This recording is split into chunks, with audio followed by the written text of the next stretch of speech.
Bismillahirrahmanirrahim. Assalamualaikum warahmatullahi wabarakatuh. Alhamdulillahilladzi arsala rasulahu bil huda wa dinil haq liyudhhirahu 'ala dini kullihi wa kafa billahi syahida. Asyhadu an la ilaha illallah wahdahu la syarikalah wa asyhadu anna Muhammadan abduhu wa rasuluh. Allahumma shalli ala Muhammadin wa ala alihi wa ashabihi ajma'in, amma ba'd.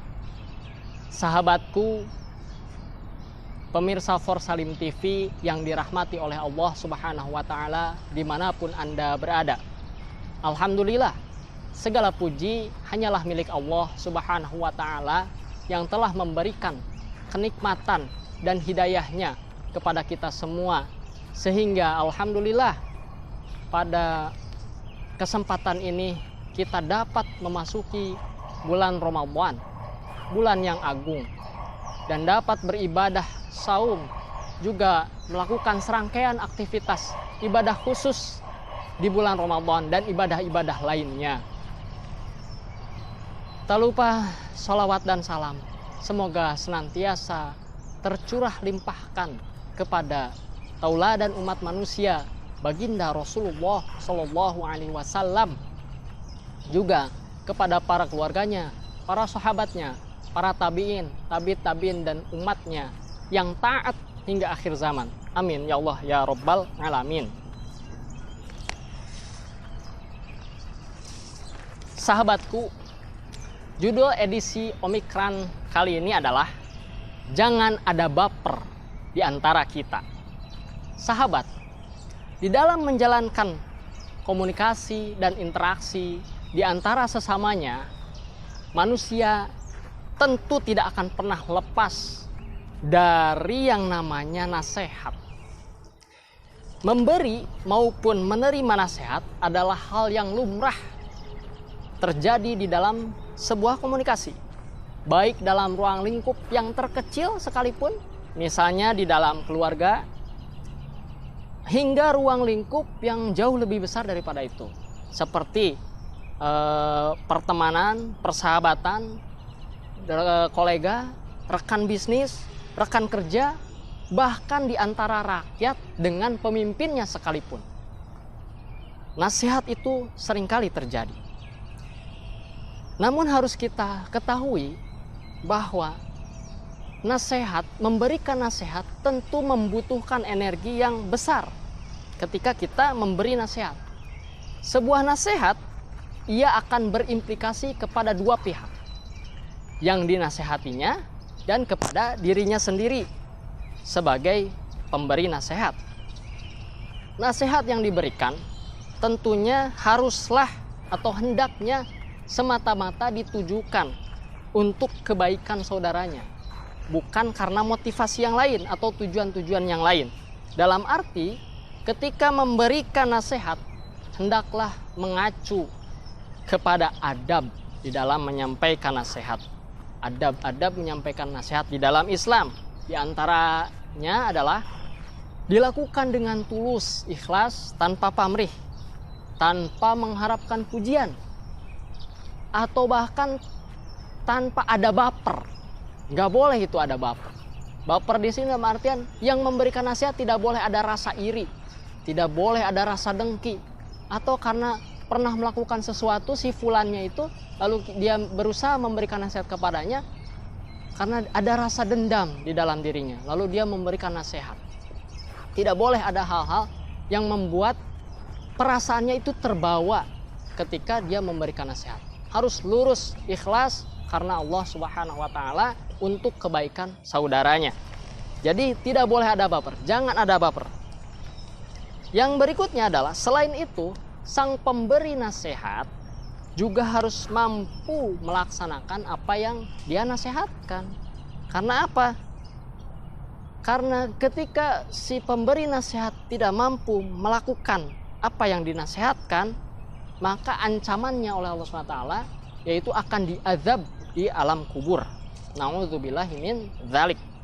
Begitupun sebaliknya, butuh energi yang ekstra ketika menerima nasihat, menerima sebuah nasihat.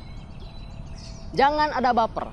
Tidak boleh ada baper ketika kita menerima sebuah nasihat. Kita harus menerima nasihat itu dengan penuh lapang dada. Apalagi nasihat yang diberikan itu adalah fakta. Jadi misalnya nih, ketika di sekolah kita melakukan sesuatu pelanggaran, lalu teman kita memberikan nasihat. Karena itu adalah sebuah fakta, maka kita harus berlapang dada dan kita berintrospeksi atas nasihat yang telah diberikan oleh saudara kita. Atau dalam hal lainnya juga demikian.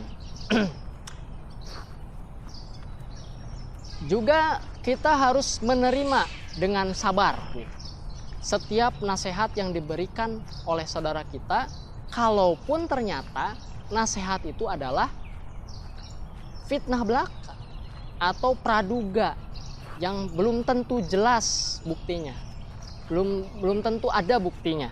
Maka kita harus bersabar terhadap nasihat itu dan menerima dengan lapang dada. Adapun sikap dan respon kita terhadap nasihat itu akan menunjukkan tingkat kedewasaan kita. Tapi bukan hanya itu, bukan hanya menunjukkan tingkat kedewasaan kita, tetapi dapat juga menunjukkan tingkat keimanan dan ketakwaan kita kepada Allah Subhanahu wa Ta'ala. Jadi respon dan sikap kita itu akan menunjukkan ketaatan dan keimanan dan ketakwaan kepada Allah Subhanahu wa Ta'ala. Allah Subhanahu wa Ta'ala berfirman di dalam Al-Qur'an, A'udzu billahi minasyaitonir rajim. Wa idza qila lahu taqillaha akhadhathul 'izzatu bil itsmi fahasbuhu jahannam wala bi'sal mihad. Yang artinya, dan apabila dikatakan kepadanya, bertakwalah kepada Allah, bangkitlah kesombongannya untuk berbuat dosa, maka pantaslah baginya neraka jahanam. Dan sungguh jahanam itu tempat tinggal yang terburuk. Al-Quran surah Al-Baqarah ayat 26.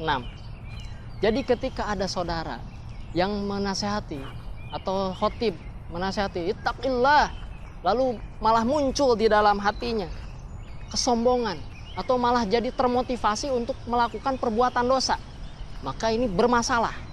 Ini ada masalah di dalam hatinya. Maka Allah memberikan ancaman, maka pantaslah baginya neraka jahanam. Dan sungguh jahanam itu adalah tempat tinggal yang terburuk. Lalu kita juga akan teringat sebuah hadis Rasulullah SAW yang dari Ibnu Mas'ud radhiyallahu anhu. Rasulullah SAW bersabda, Inna min akbari dzambi ayyaqula rajulu li akhi ittaqillah fayaqul alaika nafsaka anta ta'muruni. Dari Abdullah bin Mas'ud, Rasulullah SAW bersabda, sesungguhnya termasuk dosa yang paling besar adalah ketika seseorang berkata kepada saudaranya, ittaqillah, takutlah kepada Allah. Lalu dia malah menjawab, saudaranya malah menjawab, yaitu urus saja dirimu sendiri. Nah, alaika nafsaka anta ta'muruni gitu. Malah kau menyuruhku gitu. Aku pula yang kau suruh. Jadi malah dia membantah. Dia merasa itu bukan nasihat untuk dirinya sendiri. Oke. Lalu sebenarnya ada berapa faktor sih yang menyebabkan kita merasa berat menerima nasihat begitu?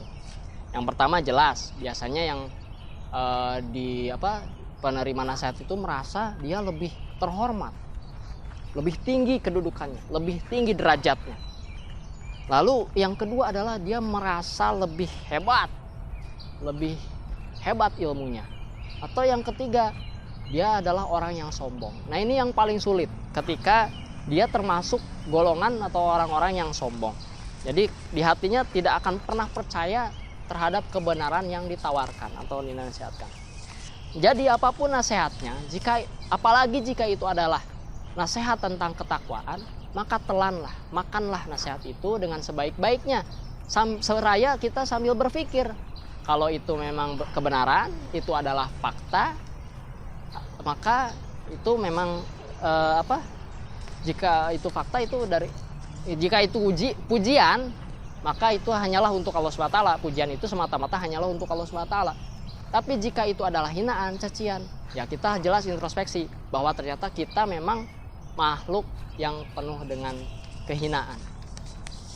Nah, di Forsalim gitu, kita masuk ke Forsalim. Di Forsalim ini adalah bagian dari komunitas yang interaksi di dalamnya insya Allah penuh dengan nuansa saling menasehati, nuansa nasihat dan menasehati, sebagaimana di dalam firman Allah Subhanahu wa taala di dalam Quran surah Al-Ashr ayat yang ketiga. A'udzubillahi minasyaitonir rajim. Illal ladzina amanu wa 'amilus sholihati wa tawassaw bil haqqi wa tawassaw bis sabr.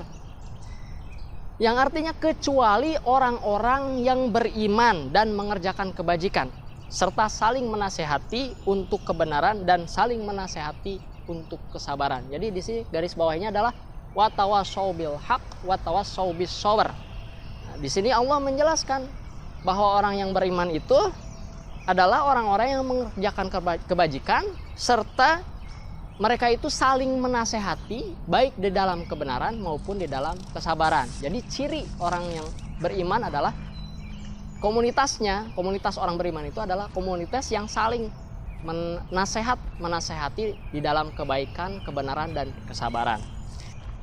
Maka dari itu, budaya saling menasehati di antara sesama muslim adalah budaya yang biasa dilakukan, apalagi sesama anggota Forsalim. Jadi kalau misalnya ada anggota Forsalim yang menasehati dengan agak keras, entah itu di dalam grup WA atau dalam ketika berinteraksi secara langsung, maka jangan ada baper di antara kita. Itu sesuatu yang lumrah dan jangan ada baper di antara kita. Jadi terima saja nasihatnya, kemudian kita introspeksi diri kita, oh ternyata itu adalah sebuah kebenaran, maka kita harus berlapang dada. Kalaupun itu bukan kebenaran, kita bersabar dan kita nasihati kembali saudara kita sesama anggota Forsalim yang lain. Insya Allah seperti itu budaya yang ingin dibangun di Forsalim, yaitu tidak ada baper di antara kita. Ramadan adalah bulan introspeksi diri terhadap segala aktivitas kita, khususnya di dalam pekerjaan, di dalam urusan bisnis, ataupun urusan-urusan lainnya. Jangan sampai suatu ketika ada yang mengingatkan kita, ittaqillah, agar takut kepada Allah Subhanahu wa taala, lalu kita malah termasuk orang yang sombong atau bahkan tersinggung, terbersit dalam benak kita untuk urus saja dirimu sendiri. Jangan sampai kalimat itu terbersit di dalam pikiran kita. Semoga kita tidak termasuk orang-orang yang sombong hingga menolak kebenaran dan meremehkan atau merendahkan orang lain yang memberi nasihat kepada kita. Justru kita harus bersyukur. Bersyukurlah, berterima kasihlah kepada mereka yang mau meluruskan kita, baik dengan tajam atau lembutnya mulut atau lisan, baik dengan keras atau lembutnya perbuatan. Wallahu a'lam bishawab. Wabillahi taufiq wal hidayah. Wassalamualaikum warahmatullahi wabarakatuh.